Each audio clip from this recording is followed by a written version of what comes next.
오늘 함께 나눌 하나님의 말씀은 여호수아 9장 1절에서 27절 말씀입니다. 이 일 후에 요단 서쪽 산지와 평지와 레바논 앞 대해 연안에 있는 헷 사람과 아모리 사람과 가나안 사람과 브리스 사람과 히위 사람과 여부스 사람의 모든 왕들이 이 일을 듣고 모여서 일심으로 여호수아와 이스라엘에 맞서서 싸우려 하더라. 기브온 주민들이 여호수아가 여리고와 아이에 행한 일을 듣고 꾀를 내어 사신의 모양을 꾸미되 헤어진 전대와 헤어지고 찢어져서 기운 가죽 포도주 부대를 나귀에 싣고 그 발에는 낡아서 기운 신을 신고 낡은 옷을 입고 다 마르고 곰팡이가 난 떡을 준비하고 그들이 길갈 진영으로 가서 여호수아에게 이르러 그와 이스라엘 사람들에게 이르되 우리는 먼 나라에서 왔나이다. 이제 우리와 조약을 맺읍시다 하니 이스라엘 사람들이 히위 사람들에게 이르되 너희가 우리 가운데에 거주하는 듯하니 우리가 어떻게 너희와 조약을 맺을 수 있느냐 하냐. 그들이 여호수아에게 이르되 우리는 당신의 종들이니이다 하매 여호수아가 그들에게 묻되 너희는 누구며 어디서 왔느냐 하니 그들이 여호수아에게 대답하되 종들은 당신의 하나님 여호와의 이름으로 말미암아 심히 먼 나라에서 왔사오니 이는 우리가 그의 소문과 그가 애굽에서 행하신 모든 일들을 들으며 또 그가 요단 동쪽에 있는 아모리 사람의 두 왕들 곧 헤스본 왕 시온과 아스다롯에 있는 바산 왕 옥에게 행하신 모든 일을 들었사. 그러므로 우리 장로들과 우리나라의 모든 주민이 우리에게 말하여 이르되 너희는 여행할 양식을 손에 가지고 가서 그들을 만나서 그들에게 이르기를 우리는 당신들의 종들이니 이제 우리와 조약을 맺읍시다 하라 하였나이다. 우리의 이 떡은 우리가 당신들에게로 오려고 떠난던 날에 우리들의 집에서 아직도 뜨거운 것을 양식으로 가지고 왔으나 보소서 이제 말랐고 곰팡이가 났으며 또 우리가 포도주를 담은 이 가죽 부대도 새 것이었으나 찢어지게 되었으며 우리의 이 옷과 신도 여행이 매우 길었으므로 낡아졌나이다 한지라. 우리가 그들의 양식을 취하고는 어떻게 할지를 여호와께 묻지 아니하고 여호수아가 곧 그들과 화친하여 그들을 살리리라는 조약을 맺고 회중 족장들이 그들에게 맹세하였더라. 그들과 조약을 맺은 후 사흘이 지나서야 그들이 이웃에서 자기들 중에 거주하는 자들이라 함을 들으니라. 이스라엘 자손이 행군하여 셋째 날에 그들의 여러 성읍들에 이르렀으니 그들의 성읍들은 기브온과 그비라와 부에롯과 기란 여아림이라. 그러나 회중 족장들이 이스라엘의 하나님 여호와로 그들에게 맹세했기 때문에 이스라엘 자손이 그들을 치지 못한지라. 그러므로 회중이 다 족장들을 원망하니 모든 족장이 온 회중에게 이르되 우리가 이스라엘의 하나님 여호와로 그들에게 맹세하였은즉 이제 그들을 건드리지 못하리라. 우리가 그들에게 맹세한 맹약으로 말미암아 진노가 우리에게 임할까 하노니 이렇게 행하여 그들을 살리리라 하고 무리에게 이르되 그들을 살리라 하니 족장들이 그들에게 이른 대로 그들이 온 회중을 위하여 나무를 베며 물을 깃는 자가 되었더라. 여호수아가 그들을 불러다가 말하여 이르되 너희가 우리 가운데에 거주하면서 어찌하여 심히 먼 곳에서 왔다고 하여 우리를 속였느냐. 그러므로 너희가 저주를 받나니 너희가 대를 이어 종이 되어 다 내 하나님의 집을 위하여 나무를 패며 물을 깃는 자가 되리라 하니 그들이 여호수아에게 대답하여 이르되 당신의 하나님 여호와께서 그의 종 모세에게 명령하사 이 땅을 다 당신들에게 주고 이 땅의 모든 주민을 당신들 앞에서 멸하라 하신 것이 당신들의 종들의 분명히 들림으로 당신들로 말미암아 우리의 목숨이 잃을까 심히 두려워하여 이같이 하였나이다.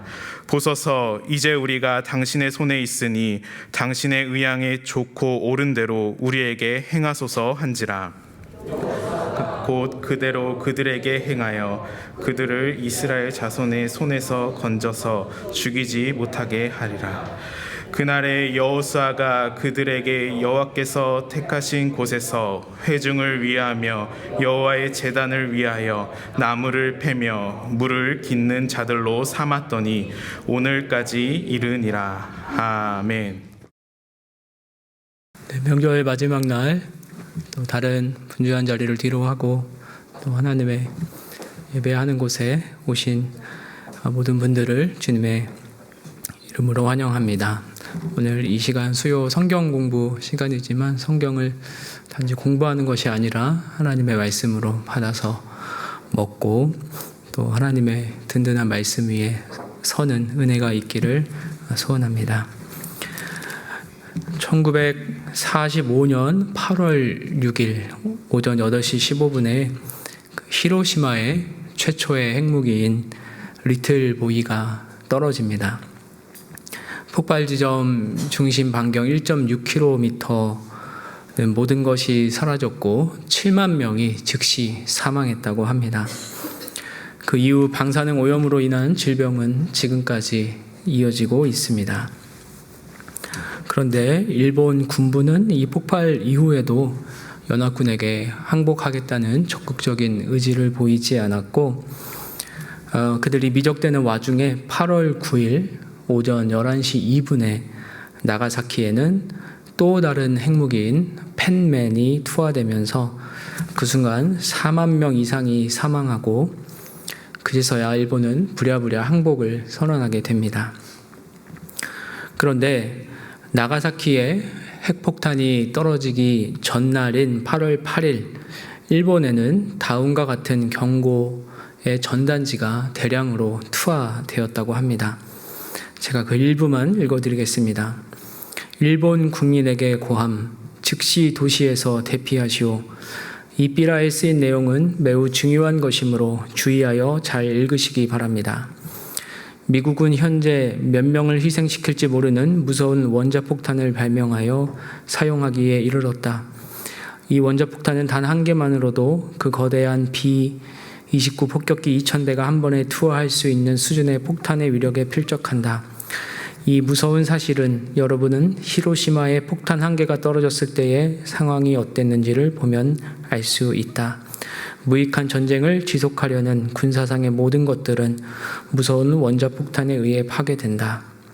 중간 생략하고 그렇지 않다면 미국은 단호히 원자폭탄을 비롯한 우수한 무기들을 사용하여 이 전쟁을 신속하고 강제적으로 종결시킬 것이다. 즉시 도시에서 대피하시오. 오늘 본문은 원자폭탄이 떨어질 것이라는 소식에 준하는 충격적인 소식을 들은 가나안 사람들의 반응을 그립니다. 그들에게도 죽음 또한 절멸의 소식이 선포되었습니다. 어떻게 해야 하는가? 무엇을 해야 죽지 않고 살 수 있는가? 생사의 기로에 서게 된 것입니다. 맞서 싸우는 방법도 있을 것이고 모든 것을 버리고 그곳을 피난하는 방법도 있을 것이고 또 오늘 기부온 사람처럼 제3의 방법을 모색할 수도 있을 것입니다. 오늘 말씀을 통하여 그들의 대응을 살펴보겠습니다. 먼저 가나안 전체의 대응입니다. 1절, 2절 말씀을 함께 읽겠습니다. 이 일 후에 요단 서쪽 산지와 평지와 레바논 앞 대해 연안에 있는 헷 사람과 아모리 사람과 가나안 사람과 프리스 사람과 사람과 여부스 사람의 모든 왕들이 이 일을 듣고 일심으로 여호수아와 이스라엘에 맞서서 싸우려 하더라. 이스라엘이 가나안 정복의 교두지인 아이성까지 함락했다라는 소식이 가나안 전역에 퍼져나갔습니다. 그러자 가나안 땅에 있는 모든 왕들이 이 소식을 듣고 전체 회의를, 대책 회의를 열기 시작했습니다. 여러 의견이 오고 갔을 것입니다. 그렇게 설왕설래가 벌어진 후 마침내 결론을 내립니다. 우리가 모여서 한 마음으로 싸워보자. 그렇게 그들은 여리고와 아이의 결정을 되풀이합니다. 이것은 인간 본성의 고약한 심보이기도 하고 죄로 가득한 가나안 사람들의 심리와 죄악된 상황을 그대로 보여주는 것이기도 합니다. 하나님의 말씀을 듣고도 거기에 굴복하지 않겠다는 강한 결의입니다. 아까 말씀드렸던 원자폭탄에 대한 경고도 마찬가지지 않겠습니까? 이미 원자폭탄이 떨어졌습니다. 그리고 또 폭격이 있으리라는 전단지도 발행됐습니다. 그러면 어떻게 해야겠습니까? 어떤 이들은 그것을 믿고 즉시 대피했을 것이고, 또 어떤 이들은 미국에게 원자폭탄이 이렇게 많다는 것은 거짓말이다 라고 믿고 버텨야 된다라고 생각했을 것입니다. 일본은 이미 옥쇄를 선포한 상황이었습니다. 옥쇄란 옥이 부서지듯 산산이 결연히 부서지겠다라는 것입니다.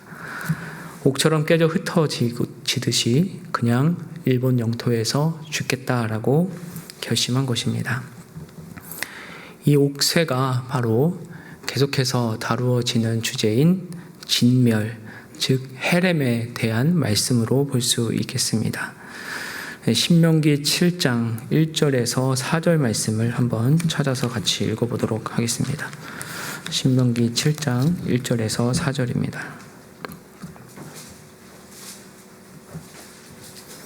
구약성경 272페이지입니다. 같이 읽겠습니다.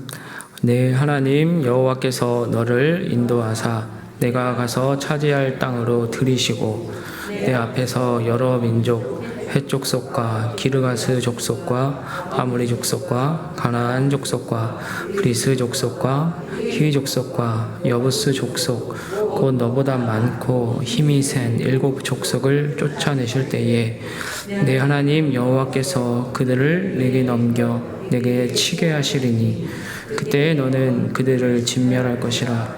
그들과 어떤 언약도 하지 말 것이요 그들을 불쌍히 여기지도 말 것이며 또 그들과 혼인하지도 말지니 내 딸을 그들의 아들에게 주지 말 것이요 그들의 딸도 네 며느리로 삼지 말 것은 그가 내 아들을 유혹하여 그가 여호와를 떠나고 다른 신들을 섬기게 하므로 여호와께서 너희에게 진노하사 갑자기 너희를 멸하실 것임이니라.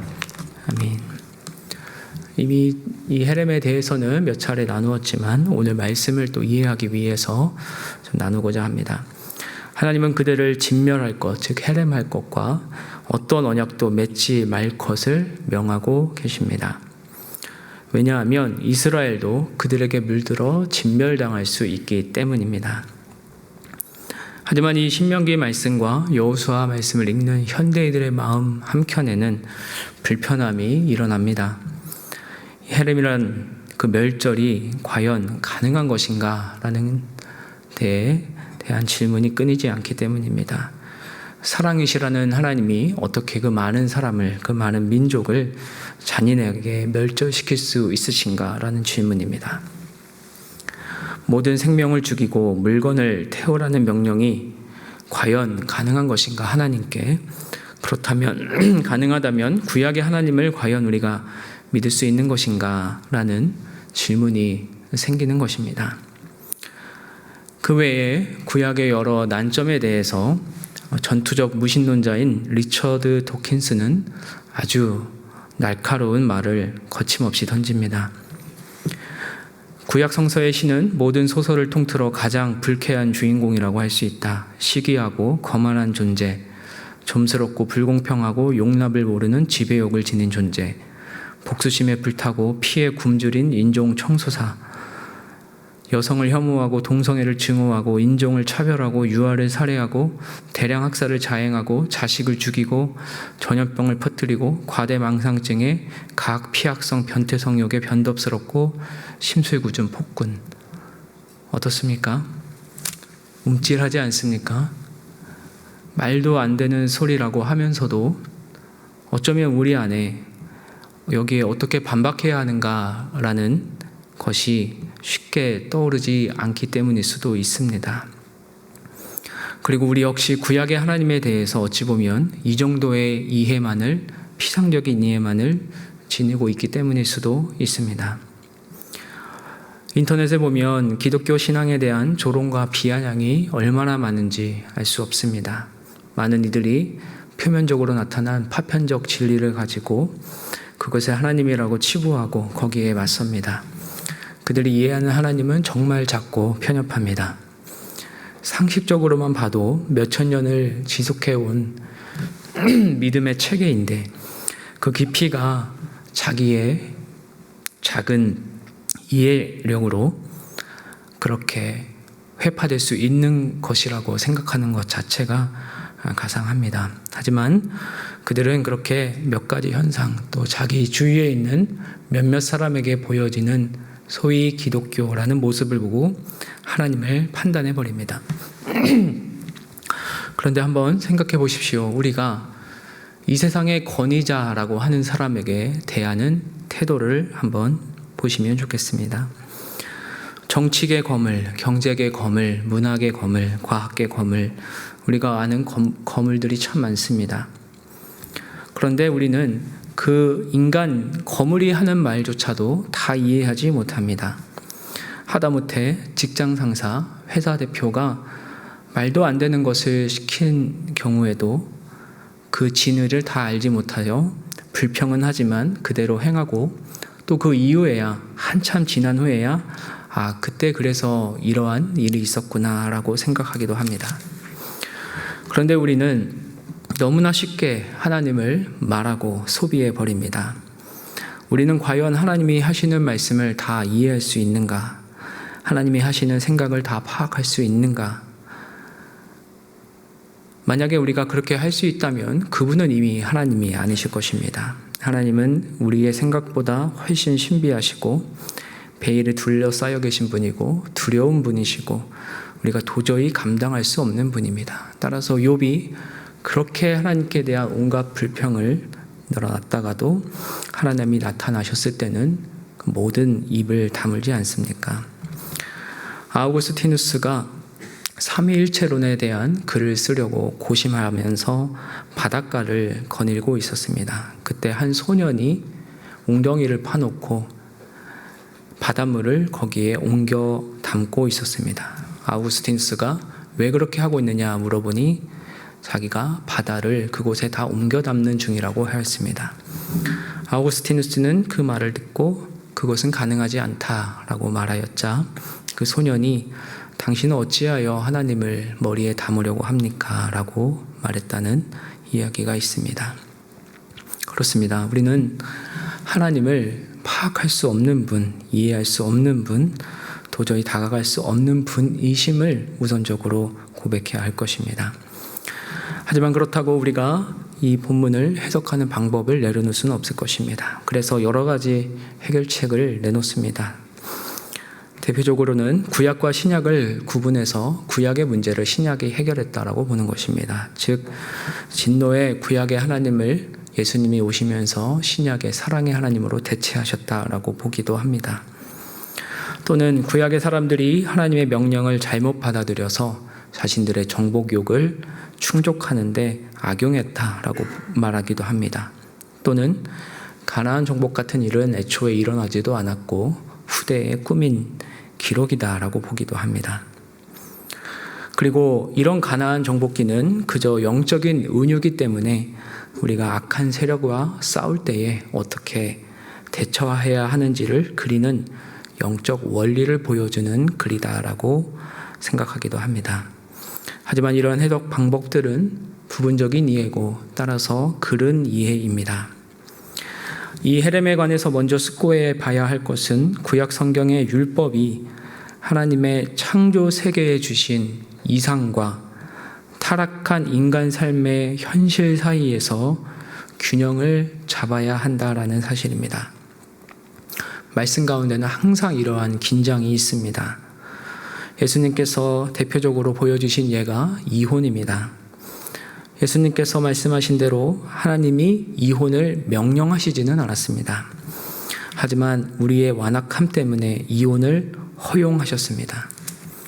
마찬가지로 하나님께서 품으신 최선의 뜻이나 선호하시는 것은 아니지만 이 악한 세상에서 그것을 허용하시며 하나님의 백성이 하나님의 이상향을 바라보게 하시는 방법들을 지금도 우리에게 행하고 계십니다. 이 정복 전쟁도 이와 같은 맥락에서 이해할 수 있을 것입니다. 우리가 살아가는 모든 생활 양식이 하나님의 방식에 충족하기 때문에 하나님께서 허용하시는 것이 아니라 다만 우리의 완악함 때문에 그것을 허용하셨고 또 그 완악한 가운데 있을지라도 그 이면에 있는 전복적인 하나님의 나라를 그리고 지향하며 살아갈 수 있게 허용하신 것입니다. 또 이 정복 전쟁은 악에 대한 심판임을 기억하셔야 할 것입니다. 일본은 원폭에 의해서 극심한 피해를 입었습니다.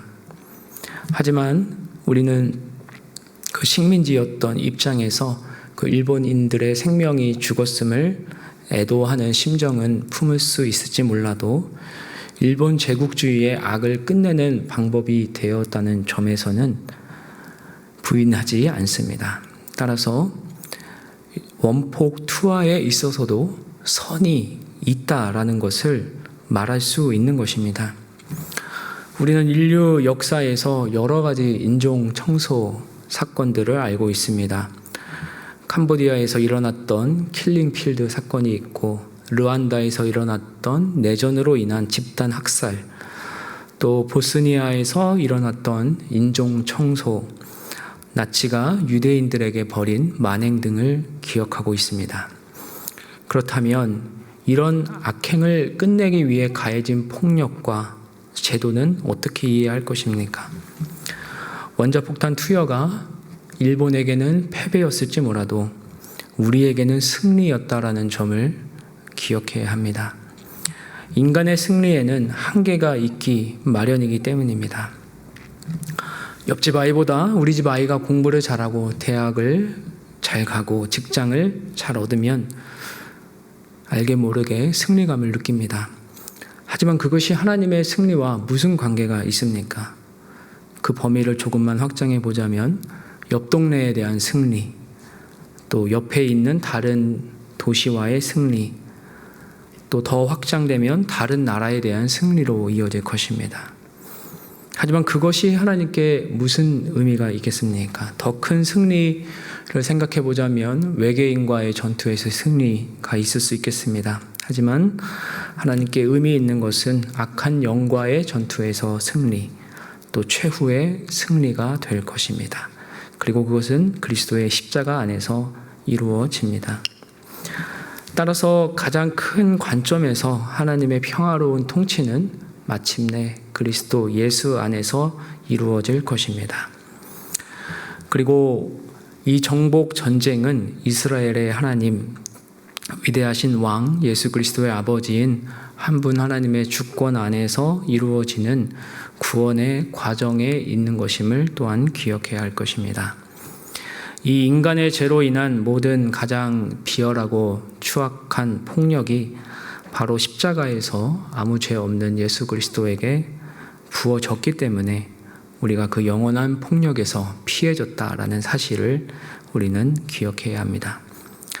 이 십자가의 진리에 든든히 선다면, 그리고 우리가 감히 이해할 수 없는 하나님을 신뢰한다면 우리는 우리가 이해할 수 없다라는 불평을 그만두고 이해할 수 없기 때문에 감사하고 순종하겠습니다 라는 태도로 돌아서야 할 것입니다. 기브온 주민은 그 다른 집 족속들과 다른 판단을 내립니다. 한번 생각해 보자면 원자폭탄으로 죽은 일본인 가운데서도 하나님을 믿고 구원받은 자가 있을 것입니다. 또 원자폭탄을 떨어뜨린 미군 중에서 또 일제강점기를 겪은 우리나라에서도 구원받지 못한 자가 있습니다. 이스라엘에 속한 아간은 오히려 죽었고 기브온 주민과 라합은 오히려 살림을 받았습니다. 복음은 누군가에게는 부딪히는 돌과 걸려 넘어지게 하는 돌이 되지만 또 누군가에게는 생명을 주는 산 돌이 되기 때문입니다. 기브온 주민들의 대처를 살펴보겠습니다. 3절에서 5절 말씀을 함께 읽겠습니다. 기브온 주민들이 여호수아가 여리고와 아이의 행한 일을 듣고 꾀를 내어 사신의 모양을 꾸미되 헤어진 전대와 헤어지고 찢어져서 기은 가죽 포도주 부대를 나귀에 싣고 그 발에는 낡아서 기은 신을 신고 낡은 옷을 입고 다 마르고 곰팡이가 난 떡을 준비하고. 기브온 주민들은 전혀 다르게 반응했습니다. 겁쟁이라는 비판을 들을 수도 있었겠지만 그들은 경고의 말씀을 듣고 전혀 다르게 반응합니다. 그들은 꾀를 냅니다. 꾀를 내어라는 단어는 구약 성경에 5차례 등장하는데 다른 곳에서는 슬기 또는 명철함의 뜻으로 번역됩니다. 꾀를 내었다고 하니까 재기발랄하게 돼도 그만 안 돼도 그만인 식으로 행동했다라는 것이 아니라 민족의 명운을 걸고 엄숙하게 온 머리를 모아 지혜를 낸 것입니다. 그들이 이렇게 행동한 이유는 이후에 자신들의 입으로 분명히 밝힙니다. 24절 말씀을 함께 읽겠습니다. 24절입니다. 시작.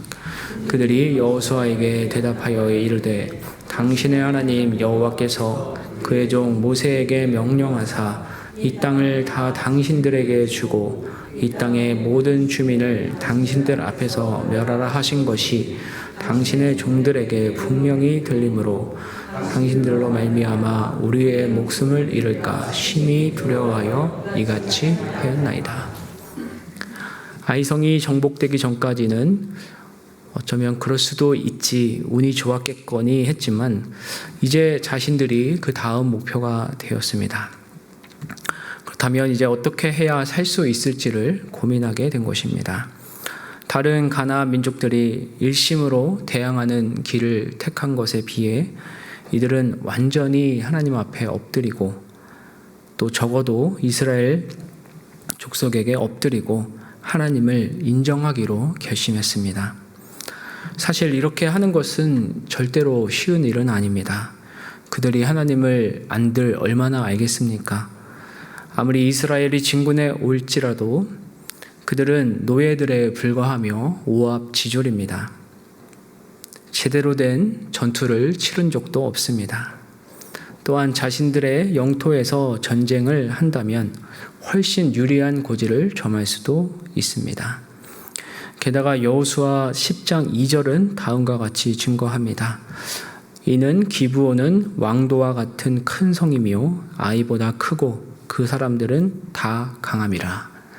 그들이 힘이 없거나 맞서 싸울 능력이 없었기 때문이 아니라 하나님의 말씀을 신뢰했기 때문에, 적어도 믿었기 때문에, 그것이 사실임을 알았기 때문에 맞서지 않고 납작 엎드려 살 길을 모색합니다. 그리고 헤어진 전대, 찢어져서 기운 가죽 포도주 부대 등을 나귀에 싣고 낡은 신발, 낡은 옷, 곰팡이가 핀 떡을 찾고 준비해서 이동합니다. 이렇게 본다면 이들의 믿음은 정말 대단하다고도 볼 수 있겠습니다. 그렇게 하는 사이에 얼마나 많은 논란이 있었겠습니까? 다른 민족들은 다 한마음으로 싸운다고 하는데 우리는 왜 이렇게 구차하게 해야 하느냐라는 반론부터 굳이 이렇게 난리법석을 떨며 속여야 하느냐, 또 그들이 과연 속을 것인가 라는 반론까지 다양한 의견이 있었을 것입니다. 하지만 그들은 하나님이 가나안을 멸하실 것이라는 사실, 또 하나님이 자신보다 강하시다는 사실, 또 하나님이 가나안 족속이 아닌 인근 족속에게는 자비를 베푸신다는 사실까지 믿었습니다. 신명기 20장 10절 11절에 그 내용이 나오는데 제가 읽어드리겠습니다. 신명기 20장 10절 11절입니다. 내가 어떤 성읍으로 나아가서 치려할 때에는 그 성읍에 먼저 화평을 선언하라. 그 성읍이 만일 화평하기로 회답하고 너를 향하여 성문을 열거든 그 모든 주민들에게 내게 조공을 바치고 너를 섬기게 할 것이요. 가나안에 있는 7 족속 외에 그 인근 지역에 있는 사람들에게는 이러한 화평의 기회가 주어졌습니다. 화평을 선언할 때 화답하면 그들에게 살 기회가 주어진 것입니다. 그래서 기브온 족속은 이 말씀을 신뢰하고 이 내부 정보를 어떻게 해든 파악해서 그대로 움직인 것입니다. 6절에서 8절 말씀을 함께 읽겠습니다.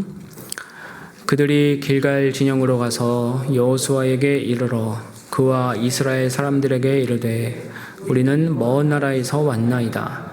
이제 우리와 조약을 맺읍시다 하니 이스라엘 사람들이 히위 사람들에게 이르되 너희가 우리 가운데 거주하는 듯하니 우리가 어떻게 너희와 조약을 맺을 수 있으랴 하나 그들이 여호수아에게 이르되 우리는 당신의 종들이니이다 하매 여호수아가 그들에게 묻되 너희는 누구며 어디서 왔느냐 하니 그들은 결정을 하고 망설이지 않고 이스라엘이 머물고 있는 길갈 진영으로 찾아갑니다.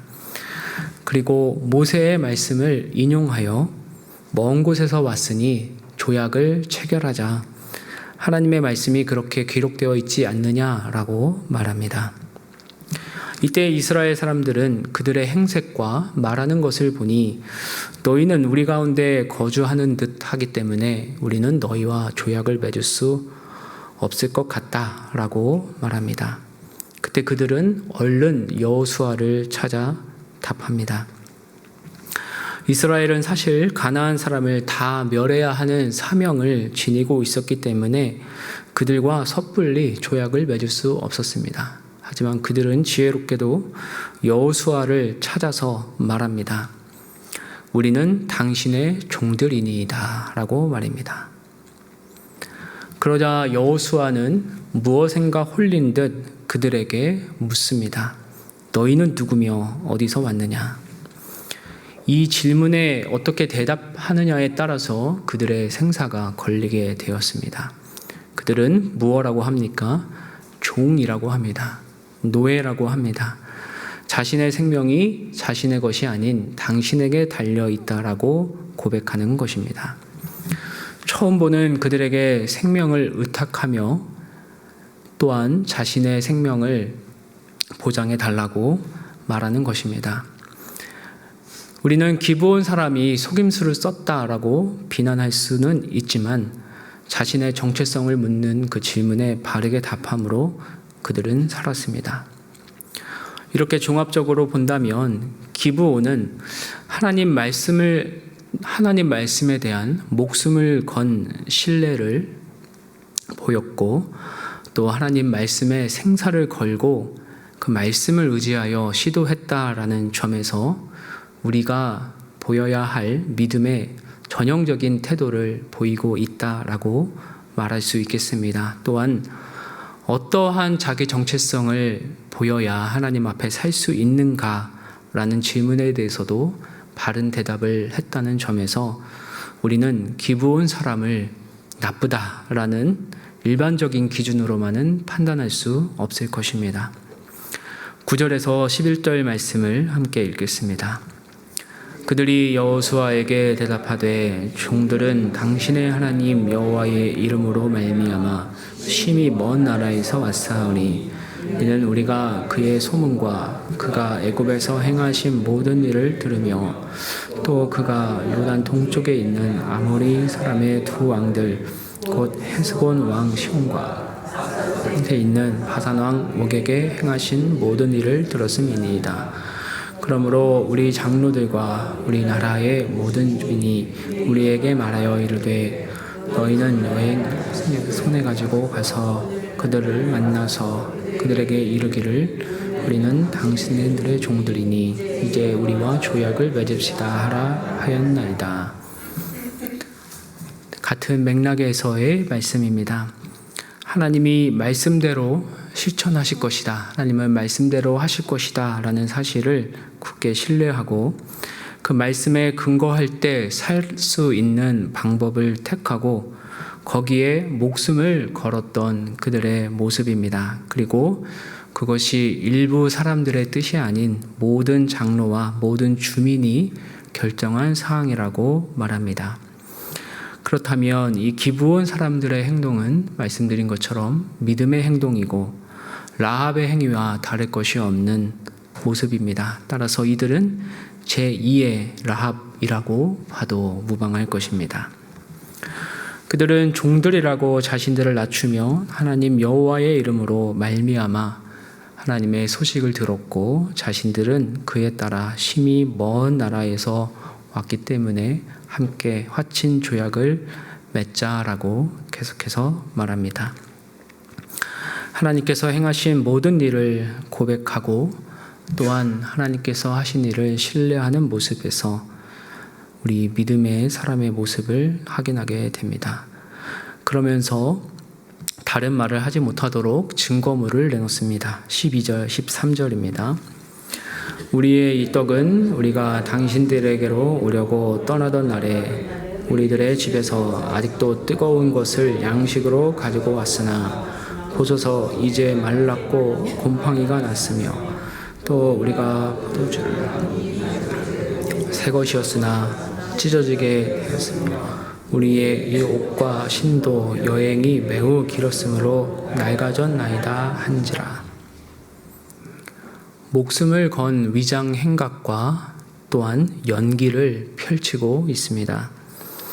어떻게 보면 우스운 장면입니다. 또 희극적으로 보이기까지 하고 굉장히 정겨운 모습처럼까지 느껴지기도 합니다. 그 모든 것을 준비하느라 버렸던 그들의 소란을 생각한다면 우리는 그들이 얼마나 절박한지를 볼 수 있습니다. 또한 감히 하나님을 기만하느냐라고 죽임을 당할 수도 있는 일이었습니다.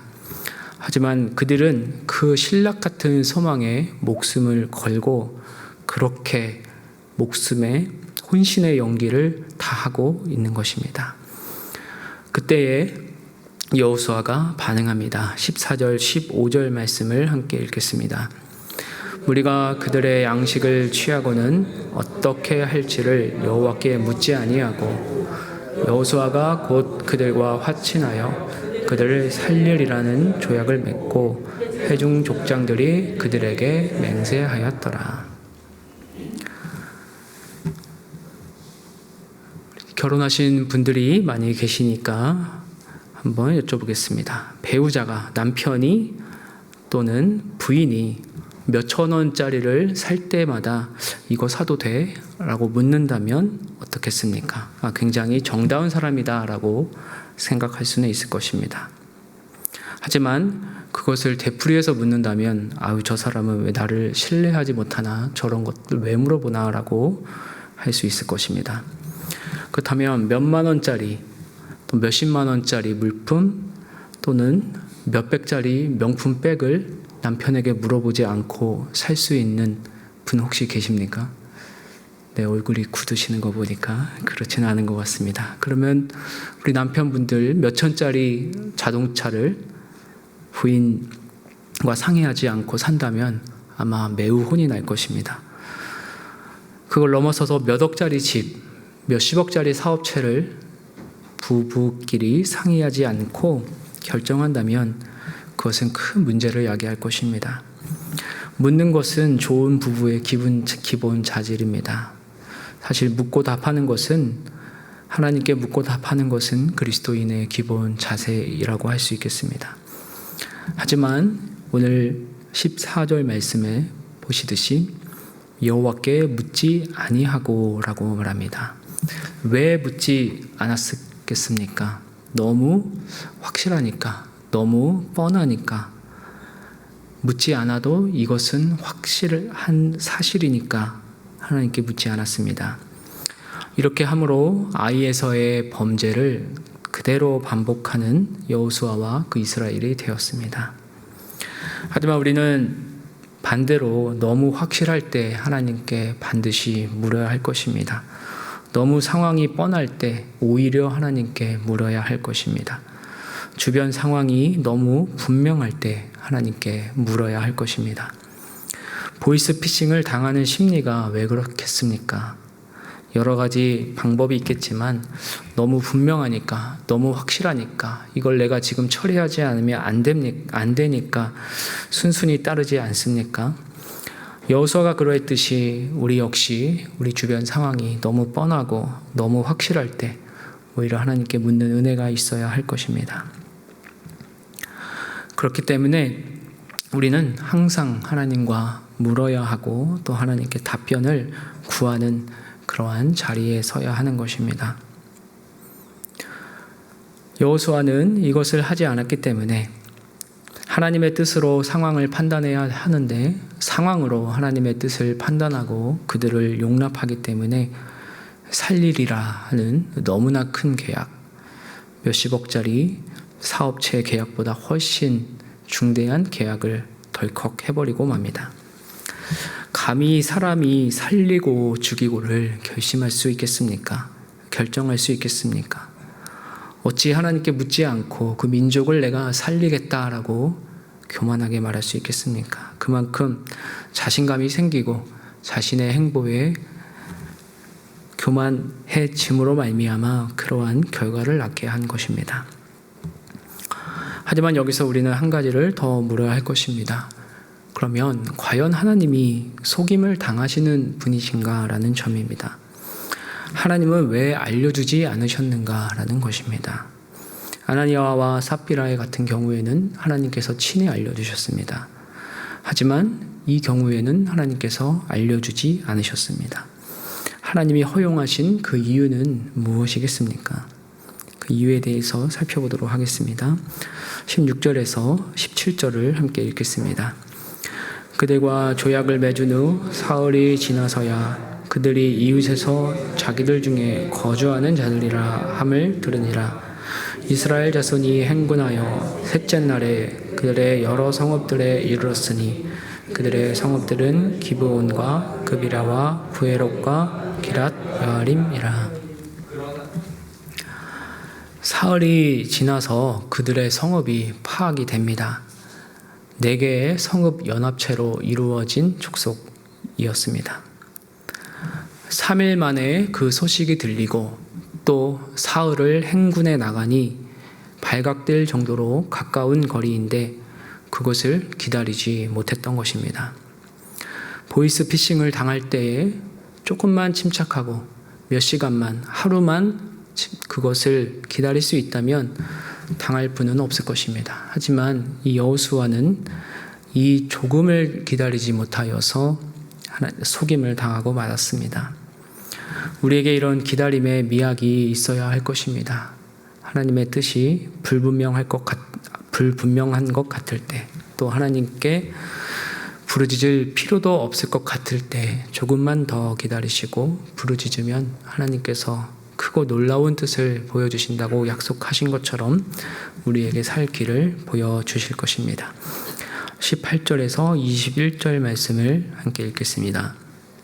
그러나 회중 족장들이 이스라엘의 하나님 여호와로 그들에게 맹세했기 때문에 이스라엘 자손이 그들을 치지 못한지라.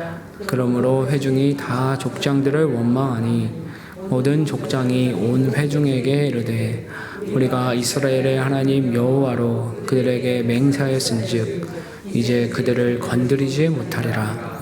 우리가 그들에게 맹세한 맹약으로 말미암아 진노가 우리에게 임할까 하노니 이렇게 행하여 그들을 살리리라 하고 무리에게 이르되 그들을 살리라 하니 족장들이 그들에게 이른 대로 그들이 온 회중을 위하여 나무를 패며 물을 깃는 자가 되었더라. 회중 족장들이 하나님께 맹세했기 때문에 이스라엘 자손이 그들을 치지 못하게 되었고 회중들이 다 족장을 원망하고 있습니다. 이것은 엄청난 변화입니다. 광야에서는 회중들이 원망하고 회중들이 하나님의 뜻을 따르지 못하여 원망하고 족장들과 지도자들이 그 책임을 추궁받았다면 이제는 반대로 오히려 회중들이 하나님의 말씀을 좇지 못한다라는 점에 대해서 족장들을 원망하고 비판한다는 점에서 놀라운 믿음의 진보가 있었다라는 점을 우리는 확인할 수 있습니다. 하지만 족장들은 분명히 말합니다. 우리가 맹세했기 때문에 하나님 여호와로 맹세했기 때문에 그들을 건드리지 못하고 따라서 그들을 살릴 수밖에 없다라는 것입니다.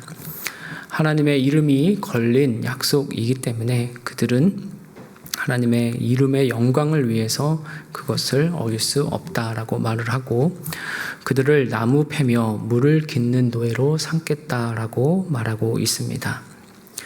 이제 여호수아가 그들을 대하며 말하는 것을 통하여서 놀라운 전환이 이루어집니다. 22절, 23절을 먼저 읽겠습니다. 여호수아가 그들을 불러다가 말하여 이르되 너희가 우리 가운데에 거주하면서 어찌하여 심히 먼 곳에서 왔다고 하여 우리를 속였느냐. 그러므로 너희가 저주를 받나니 너희가 대를 이어 종이 되어 다 내 하나님의 집을 위하여 나무를 패며 물 깃는 자가 되리라 하니.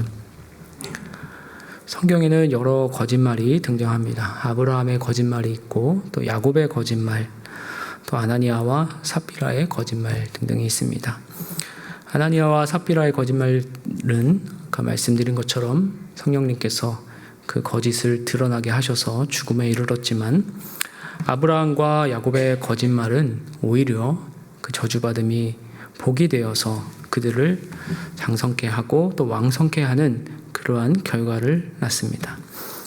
우리는 어찌 보면 여호수아가 하나님에게 묻지 않았다라는 점, 또 속았다라는 점에 집중할 수 있습니다. 물론 그것도 중요한 지점입니다만은 하나님께서 속아서 구원해 주셨다라는 사실이 과연 말이 되겠습니까? 하나님께서 속임을 당하시는 분이십니까? 그렇지 않다는 점을 우리는 알고 있습니다. 오히려 하나님께서 그들에게 속임을 허용해 주셨다. 그들의 마음과 믿음의 태도를 보고 용납해 주셨다라고 보는 편이 더 맞을 것입니다. 오늘날 우리의 모습을 비교해 보자면 더욱더 그러합니다. 우리는 하나님께 생사의 문제를 걸고 하나님의 말씀을 신뢰하여 그 말씀에 기대고 그 말씀대로 내 모든 것을 걸고 내 목숨이 하나님께 달려 있습니다 라고 내가 주님의 종입니다 라고 납작 엎드리고 있습니까? 아니면 내게 조금 더 좋은 삶, 내가 좀 더 안온하고 행복한 삶을 살 수 있게 해주는 분으로 국한되어 있지는 않습니까? 우리는 스스로를 이스라엘 백성 또는 여호수아와 동일시하여 이 본문을 바라보기 쉽지만 우리는 사실 이 기브온 족속보다도 구원의 소식이 더 늦게 도달한 굉장히 멀리 떨어져 있는 사람들입니다. 그렇다면 그러한 우리에게 하나님의 이 복음의 소식이 두렵게 들려올 때에 어떠한 결단을 내리느냐라는 것은 참으로 우리가 생각해 봐야 할 지점이 아닌가라고 생각을 합니다. 여기서 여호수아가 23절에서 내 하나님의 집을 위하여 라고 변경한 점이 흥미롭습니다.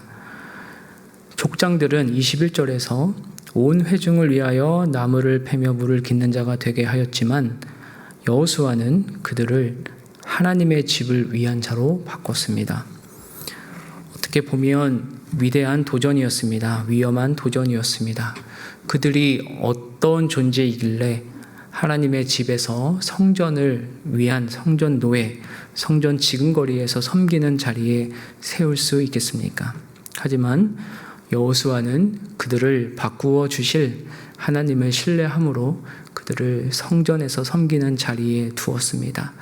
또한 그렇게 함으로 말미암아 성전을 찾을 때마다 그들이 거기에서 섬기는 모습을 보고 자신들의 연약함, 하나님께 구하지 않았었음을 깨달으며 하나님을 찾는 그러한 계기로 삼았을 것입니다. 24절에서 27절 말씀을 읽겠습니다. 그들이 여호수아에게 대답하여 이르되 당신의 하나님 여호와께서 그의 종 모세에게 명령하사 이 땅을 다 당신들에게 주고 이 땅의 모든 주민을 당신들 앞에서 멸하라 하신 것이 당신의 종들에게 분명히 들리므로 당신들로 말미암아 우리의 목숨을 잃을까 심히 두려워하여 이같이 하였나이다. 보소서, 이제 우리가 당신의 손에 있으니 당신의 의향에 좋고 옳은 대로 우리에게 행하소서 한지라. 여호수아가 곧 그대로 그들에게 행하여 그들을 이스라엘 자손의 손에서 건져서 죽이지 못하게 하니라. 그날에 여호수아가 그들을 여호와께서 택하신 곳에서 회중을 위하며 여호와의 제단을 위하여 나무를 패며 물을 깃는 자들로 삼았더니 오늘까지 이르니라. 아멘. 두 강도가 떠오릅니다. 하나님의 말씀이 들렸을 때 예수님을 부인할지 받아들일지 결정해야 하는 순간이 왔을 때 이 두 집단은 다르게 반응했습니다. 가나안 7 족속은 예수 그리스도에게 맞서는 첫 강도의 길을 택했고, 기브온 족속은 그 앞에서 예수님께 자신을 기억해달라고 자신은 아무것도 아님을 고백하며 예수님께 너가 낙원에 나와 함께 있으리라는 말씀을 얻어내고 말았습니다. 오늘날 우리에게 이러한 선택의 기로가 달려 있음을 우리는 알아야 할 것입니다. 심히 두려운 소식, 구원의 소식, 멸절의 소식이 들려올 때에 우리는 어떻게 반응하고 있겠습니까?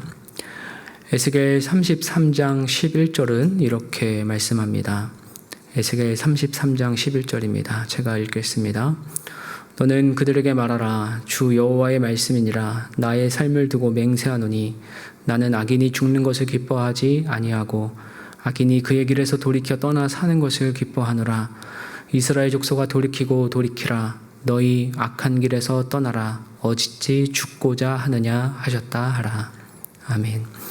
하나님께서는 자신의 삶을 두고 맹세하셨습니다. 악인들이 죽는 것을 기뻐하지 아니하시고 돌이키시는 것을 기뻐하신다고 말씀하고 계십니다. 오늘 이 기브온 족속은 놀라운 반전을 이루어냅니다. 27절 말씀 보면 오늘까지 이르니라 라고 말하고 있는데, 이 기브온 땅은 레위 사람이 거주하는 곳이 되었고 또한 성막을 두는 곳이 되어 성전의 기능을 담당하기도 했고, 또한 이 기브온 족속은 에스라 8장 20절 말씀을 보면 느디님 사람으로 되어서 다시 그곳에 돌아와서 그날까지 예루살렘을 섬기는 그러한 노릇을 하고 있습니다. 오늘 말씀을 보면 하나님께서 참 위대한 각본가이시고 감독이시다라는 사실을 다시 한번 확인하게 됩니다. 여호수아가 섣불리 했던 살리리라라는 말씀을 하나님께서는 가볍게 여기지 않으시고 그의 믿음의 돌이킴을 통하여서 여호수아도 살고 이스라엘도 살고 기브온 족속도 살아가는 그러한 역사를 이루어 주셨습니다. 오늘 여러 가지 교훈이 있지만 하나님의 백성 되는 것은 하나님의 소관임을 우리는 다시 한번 살펴보게 됩니다. 또한 우리가 비록 하나님께 바로 서지 못하여 저지르는 온갖 실수와 또한 죄악까지도 하나님께서는 은혜로 아름답게 바꾸셔서 살리시는 역사를 이루신다라는 사실을 보게 됩니다.